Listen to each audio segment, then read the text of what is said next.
Comics. Comics. We like Comics. Comics. We like Comics. because they have the most. I'm Joe Getcho.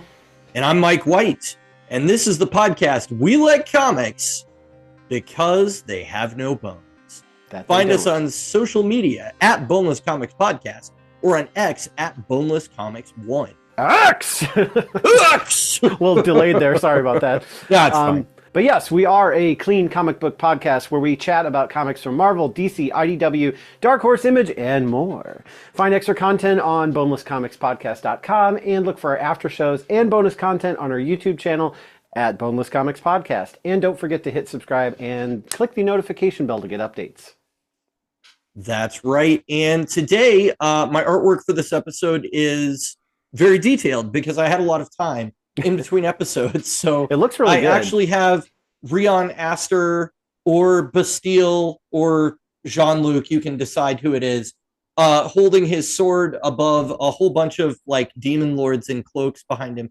But those demon lords are bananas. So it should be fun whenever you guys get to check that out. I had a lot of fun drawing it. So yeah, definitely check that out on Instagram, as well as your Instagram page, and then also, of course, on YouTube, where you'll see it very prominently in the intro, outro, and here and there. And I always tag the podcast whenever I post it to my personal account too. So yeah, if you search for that, you can find it.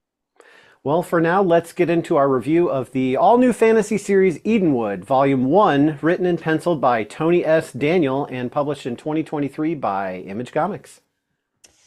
That's right. So before we get into characters, which is what we would normally do, we actually have to talk about the setting because there is a lot of table setting that we need to do so that you're going to be able to follow this. And hopefully it's enough that even if you're uninitiated, we're able to give you some kind of a guide that you can understand what we're talking about. But the setting for our story today is actually in the United States, specifically in the Midwest. So around, really not far from Rockford, actually.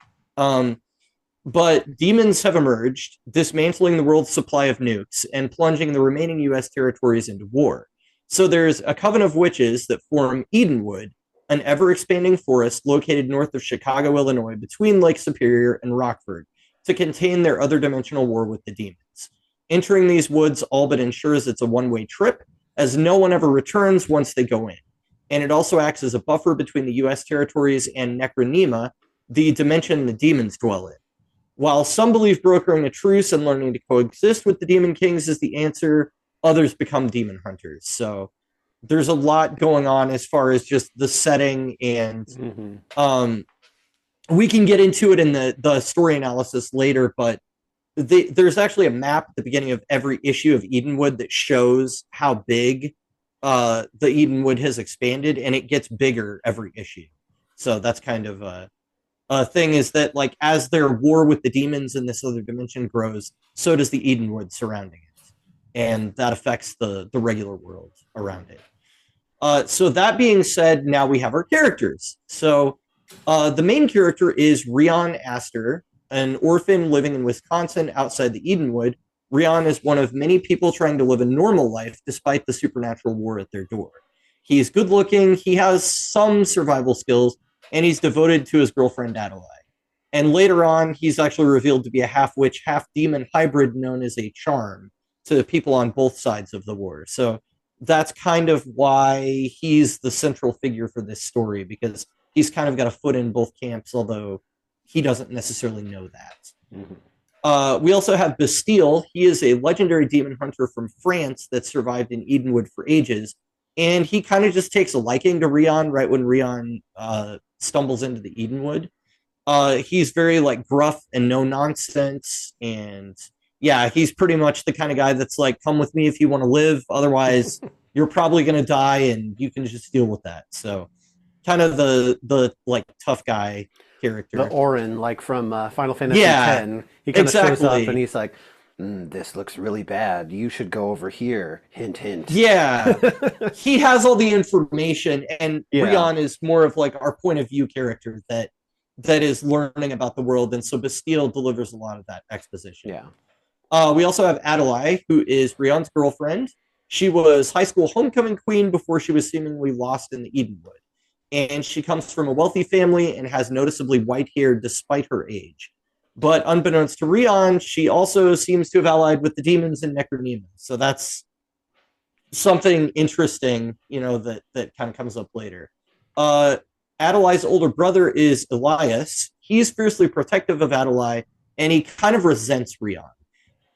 But despite this, he's also a bit of a coward, and he tends to take the easy way out, which we'll actually see more than once in the story. So that's kind of his defining character trait. And then we also have Lexington. It's not the gargoyle Lexington. It's a completely different character. So it's nothing to do with gargoyles.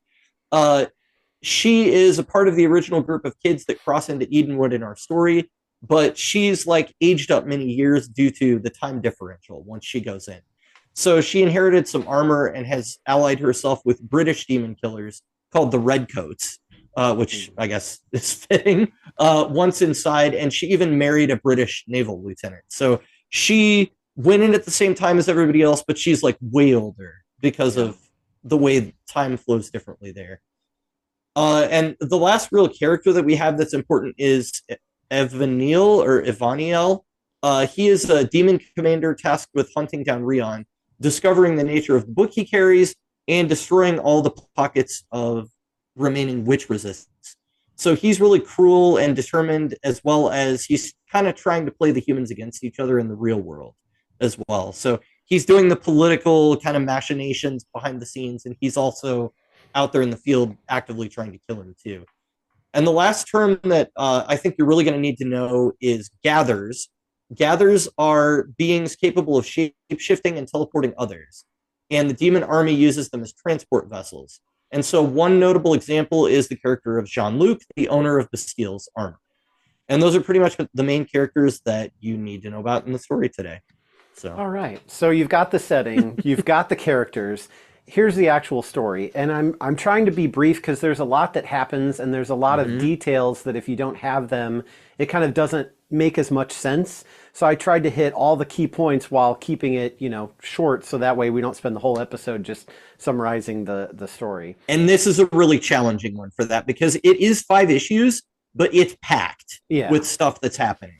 So essentially at the beginning, Adelai's dog, Pip, goes missing in Edenwood, and so she goes to search for him. But when she does that, she disappears. So then Rion follows after her, but instead he finds a wounded soldier who turns out to be a demon, or a shape-shifting demon known as a gatherer. So Bastille, that's when he shows up, intervenes just in time, warning Rion that time flows differently in Edenwood. 5 minutes could also be 5 years, very ominously. They discover the witch army is retreating after a massive defeat, but Bastille really has no interest in changing their fate. Instead, he wants to train Rion as his squire. So throughout the story, we do a lot of jumping. There's essentially a 3-year time gap that we learn about both in, I guess, the present, which would be the 3 years, and then the past, which is what actually happened during that 3-year time period. And it makes sense, right? Because the premise of Edenwood is time flows differently, so does the story. So there's going to be a lot of jumping around here. So fast forward then to 3 years later, Rion, who is now the demon hunter, captures Adelai, but actually it's not her, it's a gatherer. These shapeshifters are really annoying. A new witch army team is led by Elias, and they mistake Rion for a demon until he reveals his identity, because that armor is very demon looking. It is. I mean, it really is. Easy mistake to make, right? I remember looking at the cover myself and thinking like, oh, this is the head demon guy, right? No, right. It's actually the hero. So we have some flashbacks that basically reveal Rion's journey with Bastille and Lexington. He's seeking revenge against vampires, or Lexington is seeking vengeance against vampires that are holding her husband. So they strike this deal to trade their help for a lead on the Black Lakes trio, who's the gang who stole Bastille's Tome of Legends, basically. So then we go back to the present, which is at the end of the 3-year time frame. Rion recovers from his injuries. Oh, wait, or is it backwards? See, it's so confusing to jump around like that all the time. I know. But essentially, Rion's recovering from his injuries. The witches are examining his magical book, realizing that it's holding secrets that would help them defeat the Demon Kings, or at least shut Necronema. Every time I see that word, I think necronemia for some reason, but there's no I. It's like just Right. necromena or necronema or something. Necromina? I don't know. Necromena? Mina? I Yeah, don't know. something like that. But anyway, so there's a telepathic vision that he has of Adelai warning him of the witches losing the war, and she cautions him in the vision against trusting anyone. But then this communication that she has also opens the door to Evaniel, a demon commander, forcing Rion to prepare for his next challenge, tracking down Greyhound, who's a reclusive master tracker and swordsman. So again, not just time skips, but we have a lot of, well, this character told this character who struck a deal here, who's looking for this guy, and if you help me find him, I'll help you find them. So there's a lot of character stuff going on there too. Yeah. It's a lot of the best way I can explain it is you're doing the main story in a fantasy RPG, but then you have to accomplish a side quest to get to the main story, basically. And there's a lot of that in this, where it's like we want to do this thing in a straight line, but we have to go this way to get to it. So right. So we have some flashbacks then that continue with a bloody battle at the vampire colonies, which leaves Bastille gravely injured. In order to save him, the group looks for Aginte, a sorceress with the power to heal vampire curses. But then his dark past comes to light. Bastille once worked for the demons, and he killed a witch by the name of Jean-Luc, not Jean-Luc Picard, but Jean-Luc, to steal his tome and armor. Rion then ends up having to take Bastille's life and don the armor. So the armor gets passed around a little bit. But then there's this twist that Jean-Luc is actually still alive. He explains to Rion that he is part witch and important to the war. He's a charm.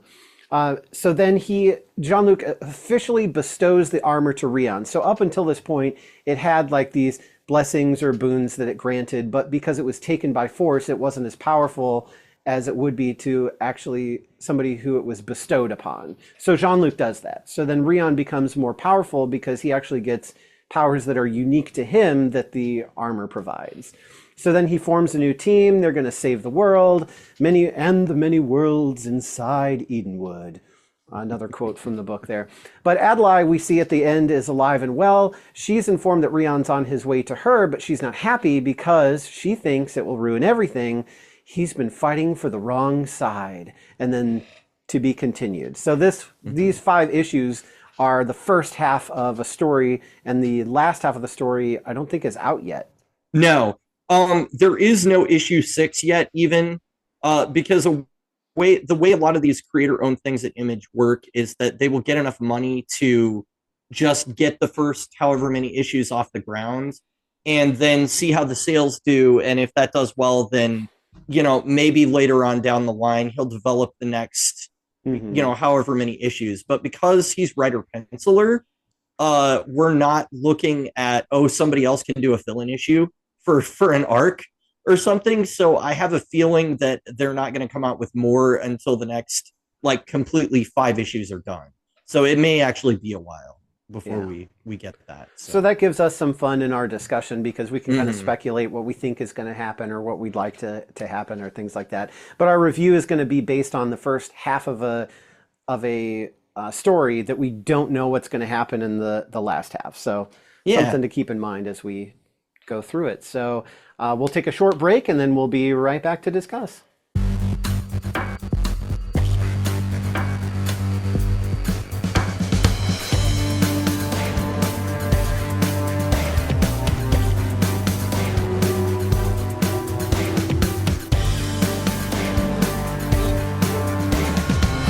So we usually don't talk about art until the end. I thought this time it would make sense to talk about it at the beginning because this is a writer-artist. So we have somebody penciling, inking, and writing the book. And I think the only other collaborators are really the colorist and then, whoever did the lettering. That would kind of be it. So this is Tony S. Daniels' show. And one of the reasons that I got this book in the first place actually is because I've followed his art basically since 2011. because he launched Detective Comics. He was like the writer artist as well on that title, which was the flagship Batman title at the time. And if you've seen the episodes of Gotham with Jerome Valeska where he cuts his face off or whatever, that comes from Tony S. Daniels' run on Detective. That's actually something that was in his Batman run that he wrote about the Joker and I think the Dollmaker teaming up for like an issue or two. So, and then that story thread got carried through the other Batman titles at the time. So I've been aware of him and I follow him on Instagram. And when he announced like, hey, I'm doing this high fantasy book, it's going to be like really gritty and violent and, you know, have only my art for every issue. I was like, cool, I'm on board. Like I want to check that out. Cause also I've seen him do really hyper violent stuff with Deathstroke, which actually the kind of the same thing. Like he was the writer and the artist for that title. And it actually became like a bestseller during that era. It was actually halfway through New 52, like the Deathstroke title was failing. And so they put Tony S. Daniel on it, and then it kind of like turned it around sales-wise. So I really like his style. I like it is very comic booky, but it's very, gosh, I don't even know how to describe it. It looks like he was influenced by Jim Lee in the 90s. That kind of look that the X-Men have where it's kind of like gritty and there's a lot of like particulate matter in the action sequences and stuff like that. But he definitely has his own way of drawing faces. His noses look more angular than a lot of artists that I see, which honestly might be anime influence if I had to guess. You know, but other than that, he has a very strikingly distinct style where like when I look at it, I'm like, oh yeah, that's Tony S. Daniel art. So that was enough where I was like, I really enjoy his visuals on other books that he's done. And he actually wrote Hawkman for a while as well. So I was like, yeah, let me go into the like the indie space with him and see what his creator-owned stuff is about. So he was posting for like months and months on his Instagram before the first issue came out. Like, here's a splash page from, you know, the new issue that's coming out. And so I waited while all the issues were coming out because at the time I didn't have a lot of disposable comic book money. So I waited until it was collected in trade because that's a little bit cheaper. But I pre-ordered it. And honestly, what I found was that the art really enhances the story, but there's also a lot of story. And it almost to the point where it's overwhelming. So that's, I don't think that the art distracts from the story necessarily, but I definitely think that there is a push and pull between looking at these like really incredible detailed visuals and then needing to read paragraphs of text to sort of explain to you what's going on. So that's a little bit hard from a story flow standpoint. It didn't feel quite as organic as a lot of times where you have text that leads directly into an image. You kind of just let the artist do their thing and then you go on to more text. This was really exposition heavy. And, you know, it felt like he had really developed this world out, but maybe sometimes he had more information than the reader. And I'm not sure if all of that came across in the story itself, at least until I like reread it a couple times. So, and that actually kind of leads me to why I wanted to review this in the first place. I read it and I enjoyed it, but I also was like, that was a lot. And I think this would be more fun if I can dissect it with you, where we can kind of get into the nitty gritty of the different story points and stuff. And maybe that will help me get a better handle on it and appreciate it more, because it's very detailed. There's like a lot going on. And yeah, I think it's going to be a good exercise to kind of like pick it apart a little bit here. So yeah, as a writer artist, I kind of wondered, like, you know, wouldn't you want to tell some of the story with writing and some of the story with the art? Like, especially because, you know, you're showcasing your talents, so showcase kind of the best of both worlds. But like you said, it seemed like we were focused more on describing things and not as much showing them within the story of what was going on. And then all the kind of like time skips were really just story based because everything kind of looked the same. It wasn't like a flashback to, you know, 20 years ago when things looked completely different. it was like the span of 3 years. So you see the armor and you're like, oh well, that's Bastille, right? And so you just kind of move on. Oh wait, no, Rion's in the armor. Wait, how did Rion get in the armor? Oh, now we have to find back, out in this flashback, and just like kind of Yeah. a lot of jumping around to where like I felt like I didn't get a chance to kind of relax and breathe and look at something pretty on the page. Like I think I really Yeah. didn't notice the art that much, honestly. So there was a big focus on like turn the page. There's a big like violent splash page kind of thing. And it seemed like he wanted to show spectacle with the art more than necessarily communicate information about the story that we might need to know. And while I do really appreciate spectacle, I feel like he had so many ideas at play in this story that, well, honestly, what it reminded me of is Jack Kirby, right? So Jack Kirby worked with Stan Lee on a bajillion books at Marvel, right? And that was he had amazing creative output. Like everything that they did was a success. Then he goes to DC and they're like, you can write and pencil. We're going to let you do whatever you want because you had so much success at Marvel. So he created the New Gods. However, Kirby had so many ideas that every other issue of the New Gods, he's like throwing a new character at you or a new idea. And it gets to the point where you are kind of overwhelmed with the size of the cast and the amount of stuff that's going on.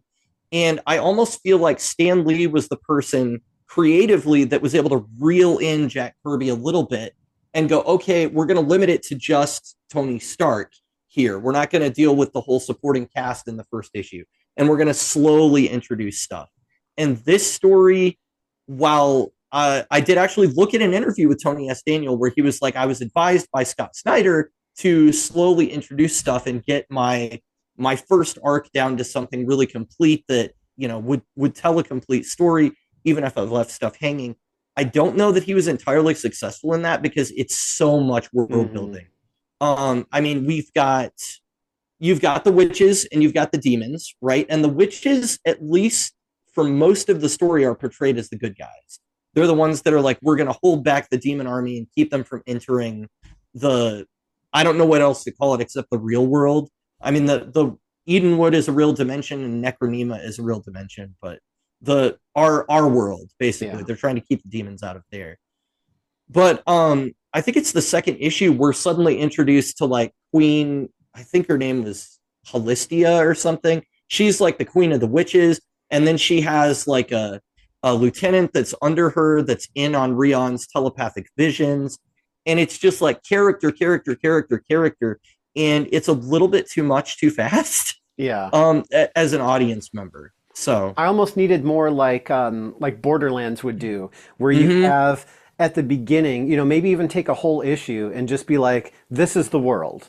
Yeah. Hey, Vault Hunters. So there's a big vault and there's everybody who wants to, something like that. Yeah. Just like, give me the setting first. And that's kind of why we did that in the podcast episode was, here's the setting that we're in. Here are the people that are involved, and now here's the story. And I feel like that kind of helps you get there a little bit more. And obviously we're going to learn more stuff as we go along the way, but it seemed like we were learning very fundamental, important things along the way in the midst of the story. And I'm trying to keep track of, okay, what is it that we're going to do? Right. And what is, it's like when you get too many side quests in a game and you're trying to plot a route around the map and you're like, okay, do this one, drop this off, give you this. Wait, did you want a kid or did you want an item? Was I supposed to go to the store or was I supposed to rescue someone? Like, it's just too much to keep track of. And so it starts right with a fairly simple quest of like, Rion is like, I'm going to get Adelai back. That's why I'm here. And so he teams up with Bastille basically because Bastille, I guess, recognizes something in him like courage wise. And really, I think Bastille knows the true nature of Rion. So he's like, hey, I can use him because he's half witch and half demon or whatever. So he's like, oh, this guy I'm going to bring with me and train him so that he's like amazing. But that's the focus at first, right? And then by issue 2, we find out that Bastille wants to kill the Black Lakes trio to get the Tome of Legends. Like, okay, cool. So now that's our quest. But then in the middle of that, Lexington has a vampire working with her named Olena, I think. And Olena is like, oh, I'm married to this guy. And if you help me rescue my vampire husband, then we'll kill the Black Lakes trio. then you can get your book, then you can save Adelai. And so it just keeps putting more roadblocks in the way. And I think it was about that point in the story where I started to lose sight of like, what are the goalposts here that we're trying to work towards? And it's only because I've read it now, I think 3 times, that I'm like, oh yeah, I can make sense of all this. But it definitely, when I first started, even the first issue, and once I realized that the characters that were the teenagers in the past were actually going to matter later, I was like, oh crap, I need to actually like reread this first issue and make sure I get everybody's names. Like, is this chum character that's reading comic books, is he going to matter? Not really. He shows up at the end of the story and he's married in the real world. But, you know, I was like, is he going to matter? Lexington matters because we meet her. There's actually a line about her only having one good arm, but that doesn't seem to come up again once they're in Edenwood. So, but yeah, I actually went back to reread about the kids because I was like, all the character information we're getting about them is here in like the first third of the first issue. Yeah. And if you miss it, like it's off to the races after that. I felt like it was one of those like fast-paced animes where you try to get into it. I'm going to sit down and watch this, but you're reading the subtitles because it's translated, and there's not anything in the comic that's like, you know, a weird translation or anything, but it's more like something fast-paced is going on that looks really cool, but you're reading the text trying to figure out what the heck is happening, and you're missing all the cool action and all the cool art because you're trying to figure out who's who and what's doing what and where are they going and what's the point. And then by the time you get to the end, you're like, oh, it's over. What? I have so many questions. Like what just happened? Because it goes by so fast because there's so much in there. And of course, when you're building a brand new world that hasn't existed before, you have to do some world building. And there are definitely shows and comics and movies that are too slow paced when they go to build the world. And it takes so long to get there that you're just like, oh my gosh. This one to me felt like the opposite, where it was just like, it wasn't throwing things at you. Here you go, now move on. Here you go, now move on. It wasn't quite like that, but it was just a lot that was happening. It is a lot. It's a lot of lore. It was a lot of layers because you have all the lore and then you have the like flashbacks from 3 years ago to then what's happening now and 3 years ago. You have the demons and the witches, you have Edenwood and Necromania, and it's just like all these layers on top of each other that you're trying to understand while you're going through this. And I felt like it was just, it was too much all at once. So I actually was fairly able to suss out the rules of the world, how gathers work. I was a little surprised that we introduced vampires like a couple issues in where they were like, oh yeah, they exist and they're a totally different thing. They're not demons. Like I'm still on demons and witches. What's with vampires? Yeah, and suddenly they introduced that and I'm like, oh my gosh. And then I guess they have a demon daughter that can like breathe flames or something, Henrietta. And so that's a whole thing that they deal with. A lot of it feels like it's world building, but it's not necessarily important to the story because really what you need to know has to do with Rion, Bastille, and Jean-Luc. Those are like the main kind of driving forces of the story that actually matter. Lexington is important only because she's going to become part of the army of legends, as they call them, at the end. And I would assume that in the next volume, she'll, you know, whenever it comes out, that she'll continue to fight alongside Rion and, you know, maybe have her own adventures. I don't know.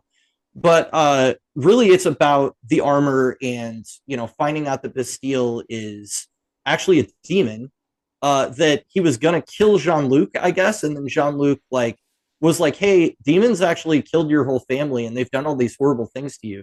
Like, how is that working out for you? Like being in their army. Do you like that? And so he actually turned him and then, you know, gave him his armor, I guess. Well, he didn't bestow it on him, though. He didn't bestow it on him. That's true. He stole it, but then what? Bastille took it from him. Yeah, that was a little unclear because it seemed like Bastille killed him, but then later you find out he is Greyhound. He's the information broker that they've been looking for, and he's actually alive. So that was kind of a weird, thing, and they do foreshadow it a little bit because also apparently vampires are telepathic in this world because Olena. Again, she's the woman with Lexington. She bites the head off a chicken at one point. Oh yeah, that whole thing was. Yeah. What the heck? um, That was weird. she what was I gonna say? Yeah, she reads Bastile's mind at one point, and he's like, "Get out of my mind, witch." And like something's up with him then because you're like, "What? Like what is she looking at?" Because she's like, "You shouldn't trust that guy," or whatever. So there was suspense, but it was like you don't know enough to be that suspenseful about it because you haven't fully grounded yourself in the world yet. So well, and they're giving you all this information while a character is biting heads off of chickens. Yes. And then they are literally running around like chickens with their heads bitten off. Yeah. And they're trying to catch them. And then Rion is trying, how do you kill a chicken that has no head? And he's trying to figure that out while all this exposition is going on. And it's like,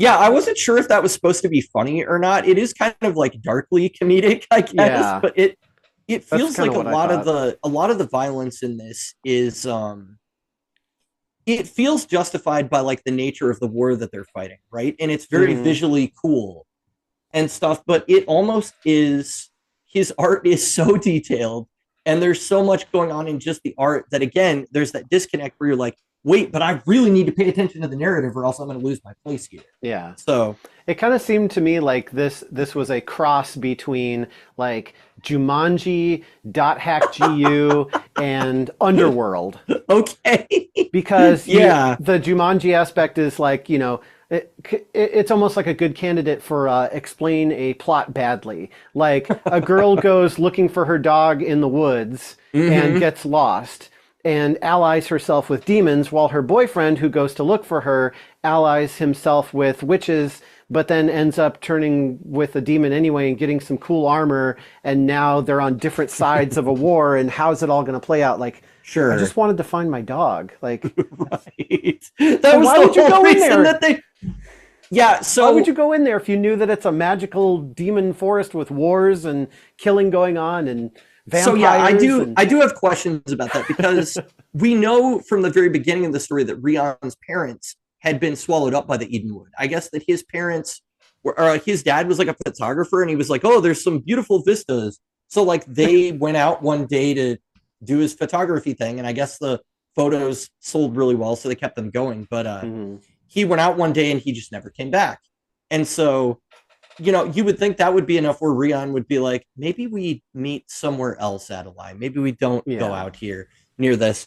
And there were signs that things were going to go wrong beforehand too, because they're fishing, right? And like the fish in the first issue are coming out with like 6 eyes and stuff. So like the magic around the Edenwood is affecting the real world in the proximity that they're standing in. So you would think they would be like, hey guys, are we maybe too close? And as much as Elias is a coward and he like doesn't go back for everybody, he's kind of right in that he's like, hey, like I'm not coming back for you guys because we shouldn't be this near to it. Like, yeah, you're smart and they shouldn't have been.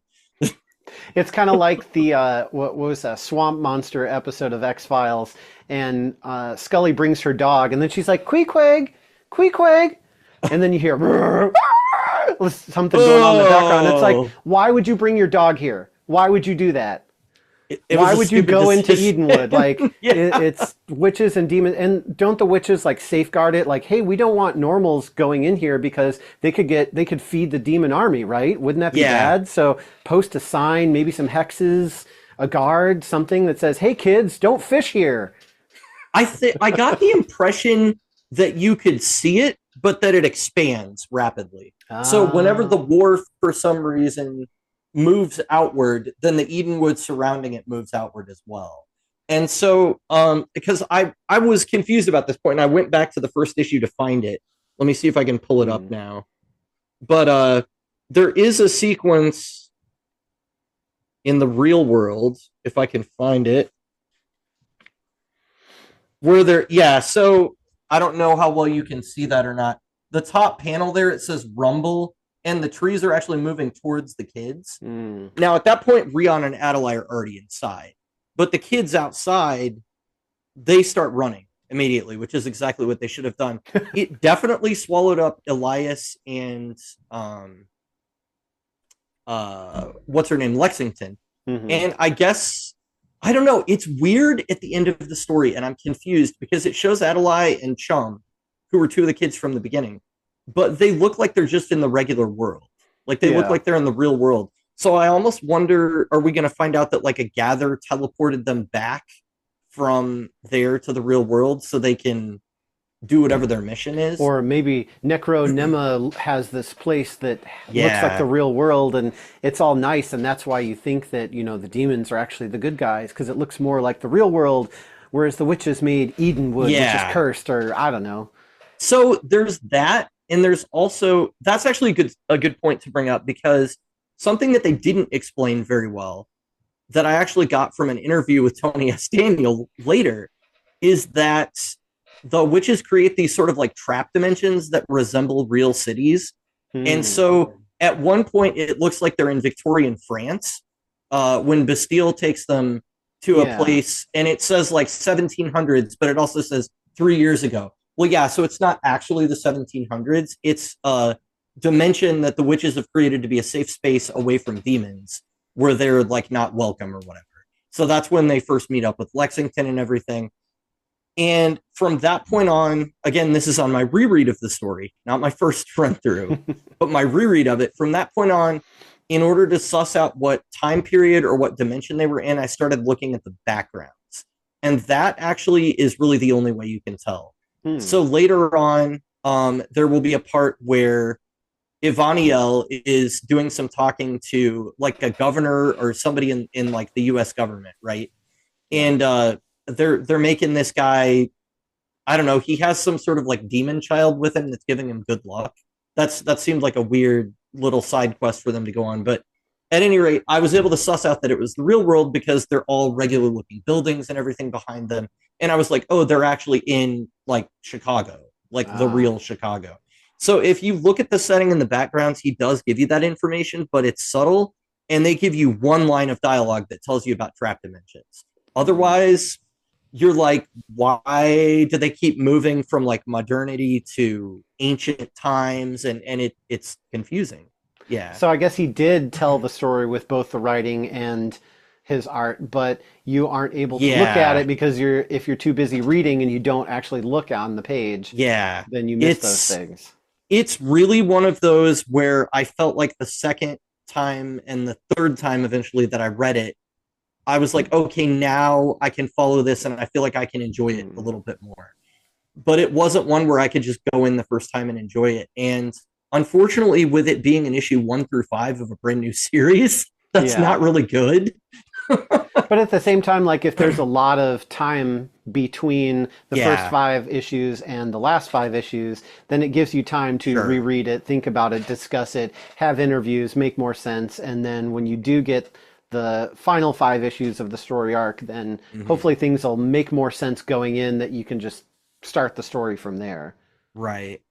Did you get to a point in the story where you felt like they were introducing too many characters? Because I was fine until Elias came back with like a mask on and a whole group of other demon hunters that all had like code names like Hot Chip and Burn Unit and stuff like that. And that was the point where I was like, all right, this is too many characters for me. Who are these people? What does this matter? Well, and the first time I read it, I thought, oh, are each of them one of the kids that's allied with him? But then the further we got into it, I was like, no, they're not. They're completely new characters. Yeah. So, but that was confusing as well, because up to that point, every character that had been an adult that we'd been introduced to was like, oh, remember that kid that we saw before? Now they're grown up and they look like this. Well, it's only 3 years, so it's not like they grew up that much, but I guess 3 years in a magical forest. It was more time for Lexington because she looked probably like 10 years older. And she's had like a whole marriage and everything. She says she was married to like a British naval lieutenant, but apparently he went like missing in action or something. So now she hunts demons on her own. I guess like 3 years passed in the real world, but not in Edenwood. It could be anything from 3 years to 5 years to 10 years. Right. Okay. That makes a little more sense. So like Rion's like 5 minutes that he was in there was more like a decade for Lexington, I think. All the more reason to avoid it and not go in there. Yes, I know. Well, one thing I will say that I mean, as far as their stupidity in getting near it, there's really no excuse Yeah. for that. But one thing I will say that Daniel was able to accomplish with this story was I did feel like they were constantly under threat. Like every 2 seconds, I was like, something's going to jump out and try to kill them, because it seemed like everywhere they go, it was just like, yeah, it like was with it a was shape-shifting demon. Yeah. Oh man, yeah. Like, oh, we found Adelai. No, you didn't. Oh, look, this soldier. Oh, wait, he's not a soldier. So Adelai, that's interesting, and I have a question about that, and it's not addressed in the story, but I wonder if he intentionally found a gather because he was trying to get back to the real world, and he knew that that was the only way to teleport there. He acts surprised at the time, but that was also the first issue, and we don't really have all of the context that we have now at that point. But I almost wondered if he was like, well, the only way to teleport is by using the gathers, so maybe I'll find one and then I can get back to the real world and check up on people or whatever. So. It didn't seem to me like until he got the armor that he was really doing much on purpose. He was kind of like, that's fair, tumbling down the rabbit hole trying to figure out which way is up. And then when we see him in the armor later, he kind of like has an idea more so at that point. But I don't know. There's a lot of things that like just kind of happened, and I'm like, why is this happening? Weren't we trying to do this? Why are we going over here? Okay, this book is important, right? But again, I still like, it took me a while to figure out, okay, what is in this book? Because they're like, oh, it's maps. But then they're like, oh, it's information that could take down the demons. I'm like, what is it, like secret entrances to their demon fortress or something? Didn't pick it up on my first read through again. There are basically witch knights that were too powerful for the demons to take down. Yeah, exactly. No, which ones? Which the ones I'm talking about. Okay. Who's on first? The Witch Knight of Angmar. Which one? Witch knights are not necessarily bad in this story. They're good, or maybe they're good. We really don't know who's good at the end of the story. They don't look good. They really don't. But so there are witch knights that apparently were too strong for the demons to take down. So they put them in these voids all around Edenwood, and they can't locate the voids because they're like hidden from view. So the Tome of Legends. The legends are the witch knights that were so powerful that they couldn't be stopped. So that's why it's called that, because they're going to find these rifts and like open them and then get those warriors back. And that'll like help them beat back the demon army. And they're basically like, that's our only chance because we're losing right now. Like, we're not doing okay. Well, that sounds cool. Yeah. So that's the plan basically moving forward. But towards the end of the story, they cast some doubt on that, where they were like, well, a lot of them are actually dead that we thought were in voids and stuff. And Rion's like, well, that's fine because I have new legends. I'm a legend. Lexington is a legend. Elias here is a legend. Like, he's going to join me. And then they have like a whole bunch of people that are kind of like multicultural group of warriors that join them in like the very last few pages before we get to talk to Adelai. And again, lots more names. They'll give you a paragraph of backstory out of their mouth. They'll be like, well, I was in South Africa back when that country still existed, and the demons did this, and it's that guy. It's kind of like the opening to Suicide Squad, right? Where they're like Killer Croc, and then it's like, here's the paragraph that tells you who he is. Harley Quinn, here's the paragraph about her, and I'm just like, whoa, okay. So a lot. Yeah, it wasn't quite as fast as the pacing of Spider-Man the Animated Series, but it was almost. it was almost that fast. But see, I felt like even though that was fast, I could follow it. It's true. Well, and I think what helps is you're following one central character in that. Yeah. Whereas this seems to jump around a whole lot to different viewpoints. I think if the flashbacks had shown kind of more from start to finish, or like you said, if we'd focused on one character, or even if we did kind of like an Oliver Queen Arrow CW thing where, we give you the current story and then here's a flashback sequence where you clearly know that this is from the past, but it's inserted at special moments to let you know there's more backstory going. So something happens and you're like, sure, what does this mean? And then flash back to 3 years ago, blah, blah, blah, blah. Oh, okay, that's what that means. Now the flashback told me. And like the hue of it or something is different to where you're like, your mind knows, oh, I'm watching a flashback sequence, instead of like, why do they look like they're in the 1700s when this was 3 years ago? That's something that I could put on the colorist as well. The colorist could do everything in sepia tones when it's like in, or something. Yeah. Something different to differentiate it whenever it's a flashback, to make it a little bit clearer. Because yeah, if you don't see that 3 years earlier or 3 years later in the edge of the panel whenever they make the switch, it gets confusing fast. Especially because the armor looks the same when it's on Jean-Luc, when it's on Bastille, and when it's on Rion.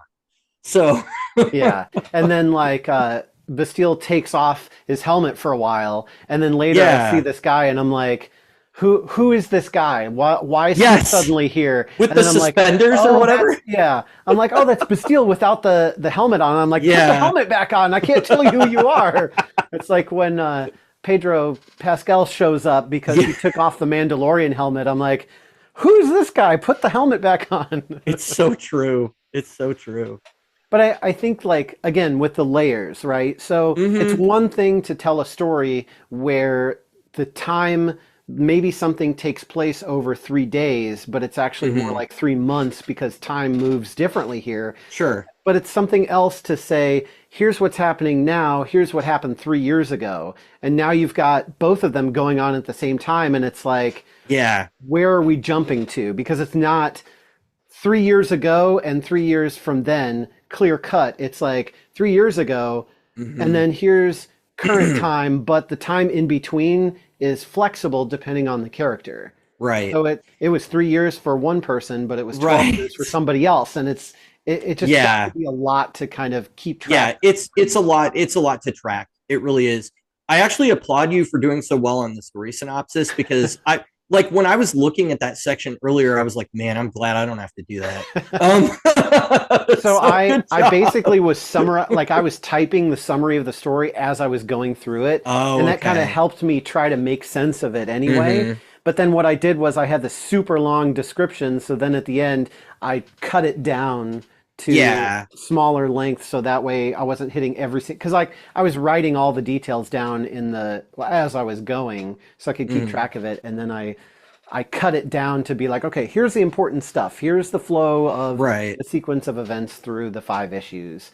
I think if you had a timeline where you broke it up into a linear timeline rather than doing all the jumping back and forth, I think it would help it make more sense. And that's kind of how I felt, again, of like, if you want to do the time skip thing from 3 years ago, or if you want to do the flexible time in Edenwood, cool. Just pick one of them, because both of them. Yeah, don't do both at the same time. Too much for me to grasp. Yeah.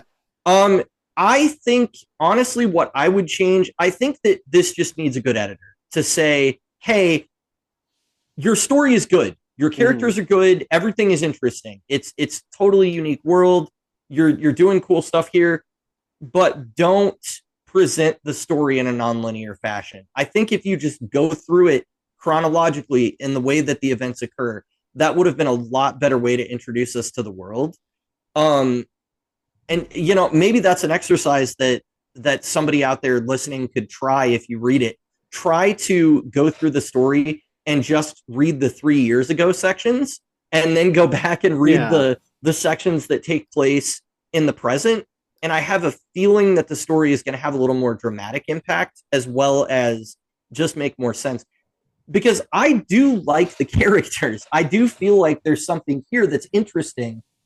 It's just, it takes so much digging for me to get to, okay, what is our quest now? And what are we going after? And okay, this is Bastille is wearing the armor in the past, but Rion is wearing it in the future. How do we get there?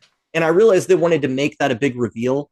But the way you can do that is just by having it go chronologically, and then by issue 4 or so, you do that reveal, and now you're in the present. Yeah. You could still hold that as a surprise. But something else that comes to mind that is sort of similar is Berserker, because on the cover of the comic you have this cool looking character, like, whoa, something is really going on there. And then you get into the pages and you have to learn about his backstory because he's an immortal. So he's lived a really, really long time. So there's a lot of history, there's flashbacks, there's things that you need to know about him to understand what's going on in the present. But I felt like I was able to get into that and understand more of what was happening, even when it was weird.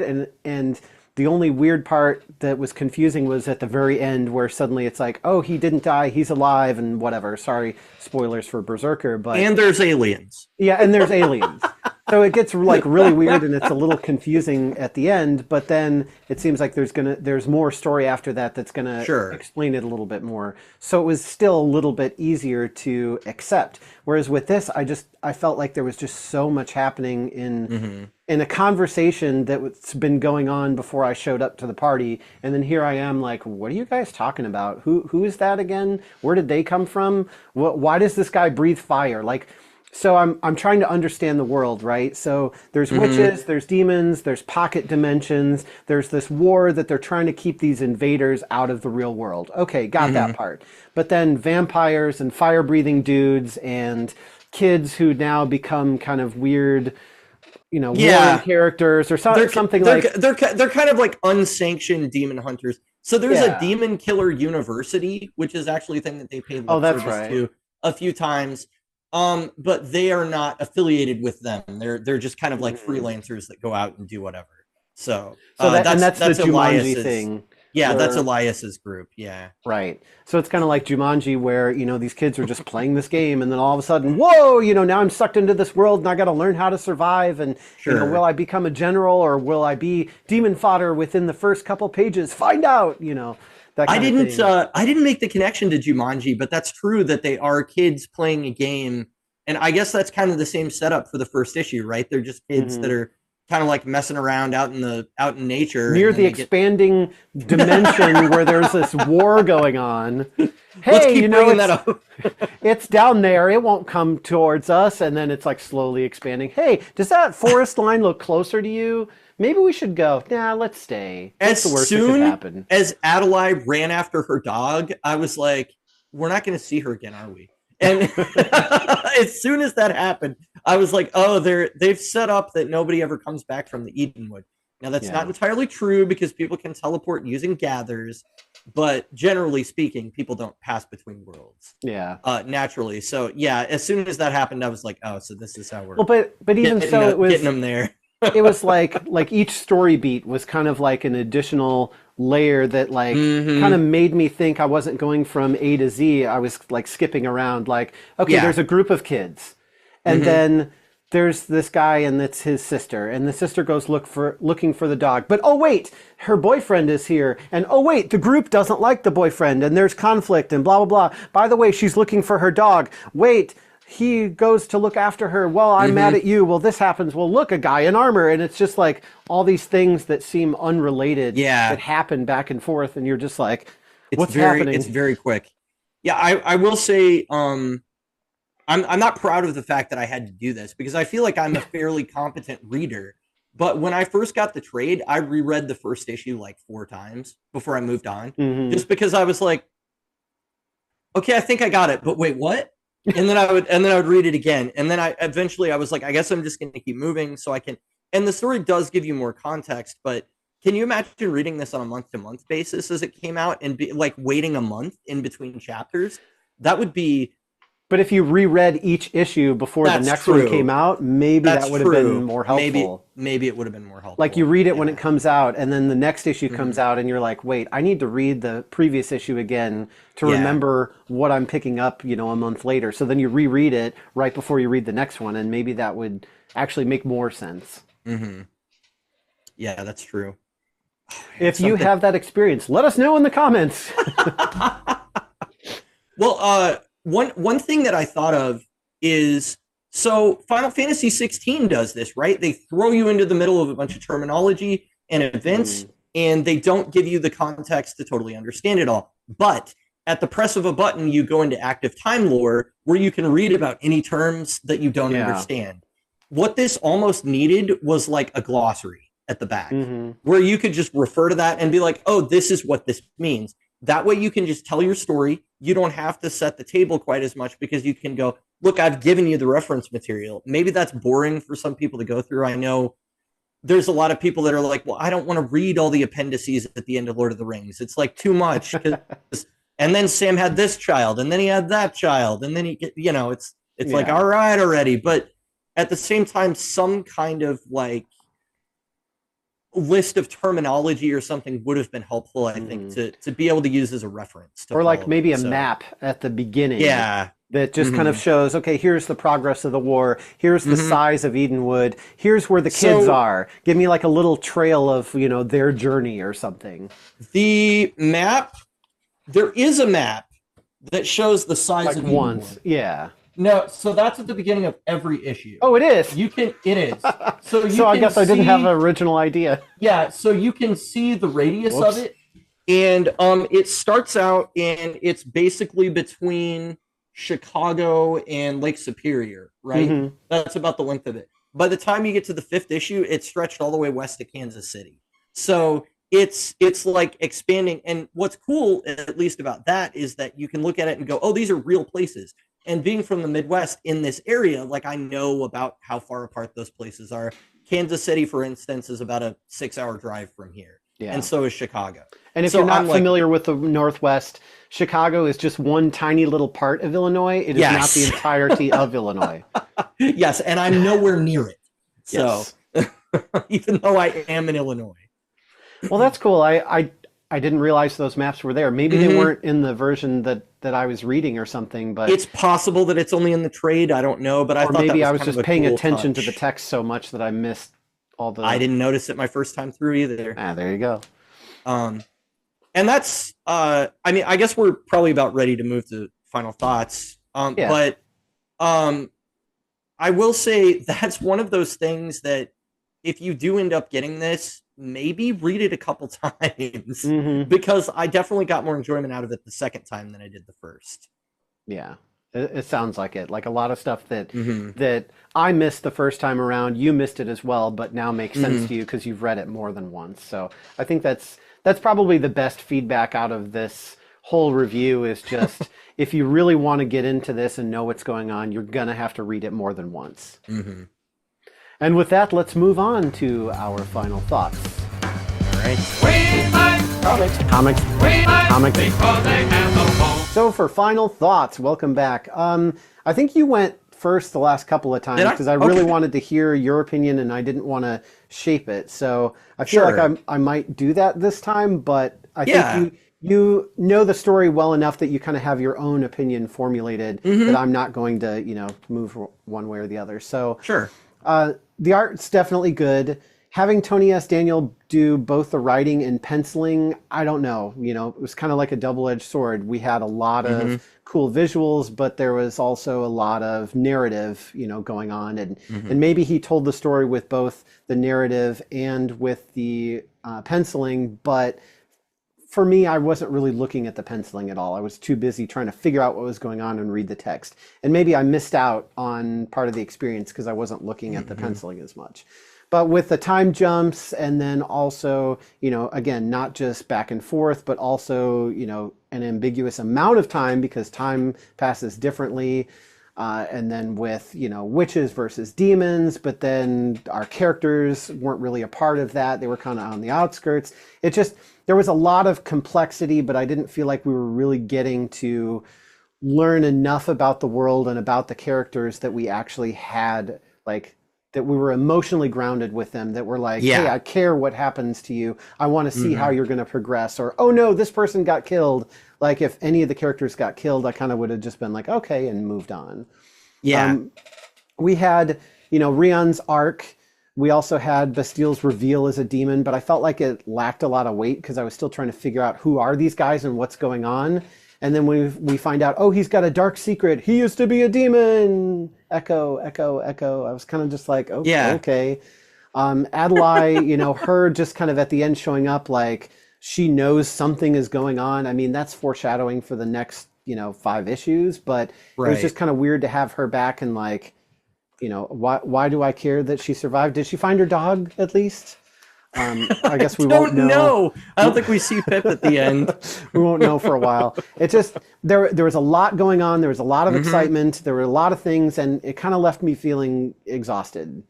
And Yeah.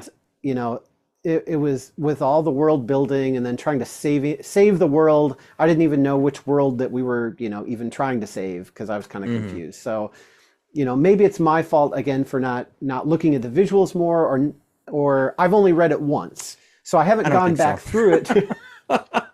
So I think I'm going to have to give it a 2 out of 5 bananas. Yeah, I think that's fair. I feel like there's a lot of really good ideas and stuff that, could be made into something more on the, 3 or 4 side of things. And especially with the artwork, like just that visual of the character's armor is like really cool.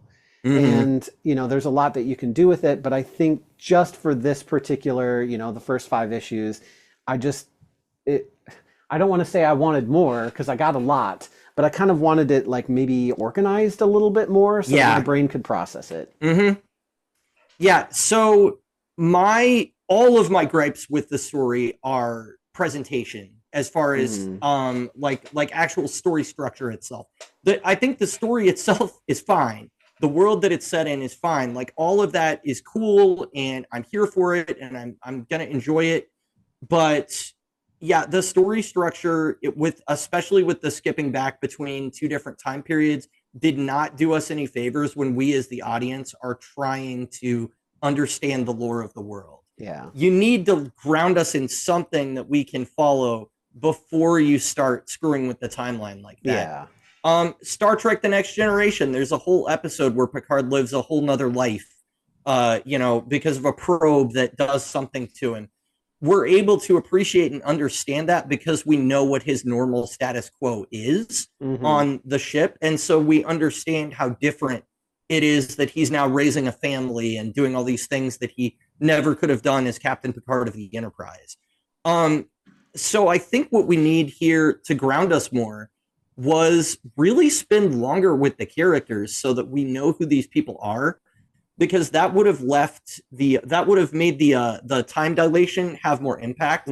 If we really know who Lexington is, then when we see her again and she's a demon hunter and is like got a husband that's been killed in the war and all this stuff, it would be like, whoa, that's like totally different than who she was. Yeah. But because we only get 2 or 3 pages at the beginning of these characters, really the only ones that are developed in any kind of amount beforehand are Rion and Adelai. And Rion gets developed by the other characters talking about him and like what they think of him. And then Adelai is developed by just Rion's thought process of like, she was the homecoming queen and she was all this stuff.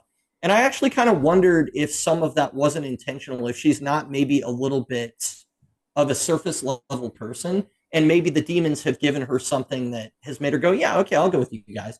Like, especially because we find out early that the reason that she's dating him is because he looks like some celebrity that she was obsessed with. And so she fell in love with him because he looked like this other teen heartthrob. And he's like, so of course I fell for her too, blah, blah, blah. But it's like, that's kind of like the shallow high school relationship thing. It seems like he actually cared more about her than she did about him. And I'm wondering if that's going to come into play in the story in the future. So I think that there's potential for this to go somewhere really interesting. And I actually would be more excited to read the next volume because I feel like finally we're through all the world building. Finally, we've got all the information out there. Maybe we can just run with a linear narrative. If Tony S. Daniel can do that and not shift time periods in the next volume, then I would probably give it like a 4. Because I think the world's really unique and all that stuff. For this particular trade, I'm going to have to give it a 3. I would have given it a 2, like you, except that I reread it. I was able to pull more information out. I was able to enjoy it more, actually, as we discussed it as well. And I kind of thought, oh yeah, well, this story point is addressed, but it's just an issue of you need an editor or you need a co-writer that's going to get your story structure to something a little bit easier to follow for your audience. So I don't think that it's bad. I think that it's worth a look if you're into fantasy, if you're into monsters and sort of violent comics. It's something that's enjoyable just on the purely visual spectacle, and that's why I went after it in the first place. But I do think that there's more potential there than what was realized in this story. So I'm going to give it a 3. You're going to give it a 2. That's going to give us 2.5 bananas out of 5, which is right down the middle. And I think that's fair, especially for, this is a brand new property that he's trying to get out the gate and introduce to everybody. There's room to go up with it. So I certainly hope that it continues and that, he can maybe develop those ideas in a way that's a little bit more palatable for the audience. Yeah. And I just can't believe that the main character gave away his secret Romulan name so easily. Rion! Oh my gosh. I've been waiting all episode to say that. Star Trek Picard is the gift that keeps on giving. Well, I was thinking that also, Lexington was kind of like 7 of 9, where we don't see her for so long, and she's such a completely different person when we do see her because of all the crap that she's gone through in, since the end of Voyager to Picard. I don't think it quite explains all of her behavior, but that's a whole nother discussion. But that was kind of like what reminded me of Lexington's character, where it's like we come back and she's kind of like a little bit older, she's more cynical, she's more gritty because of all the stuff that happened previously. But of course I didn't want to bring that up and then not mention Rion or whatever his Romulan name was. You've got to Rion. It's so great in the episode because it's like a conversation that they had in a totally different scene where he's like, this isn't my true name. Romulans only reveal their true names to people that they really care about. Then a whole bunch of other stuff happens. Then Soji or whatever discovers that she's an android. And then like scenes later, without him referencing that at all, he goes, Rion. And she's like, what? What? My true name. God bless you. And she's Did like, you just cough? Did you sneeze? Like, I'm like, what are we supposed to do with this information? So, Yeah. I wanted to rate this higher, mainly because I love Tony S. Daniels' art. I found his Batman run to be fairly average, honestly, but his Deathstroke run is awesome. It's freaking amazing, and I love it so much. and actually, the Godkiller sword that they're referencing for part of the Wonder Woman movie, that's actually a sword that is from Tony S. Daniels' run on Deathstroke, and it's a weapon that both he and Wonder Woman were teaming up to get in that Deathstroke story. So an odd thing that they brought that into the movie, but that's where it comes from. It's not Wonder Woman comics, but Deathstroke actually. So well, that's cool. So yeah.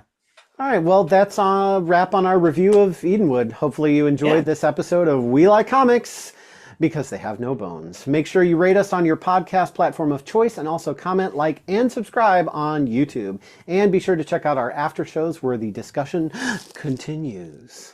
That's right.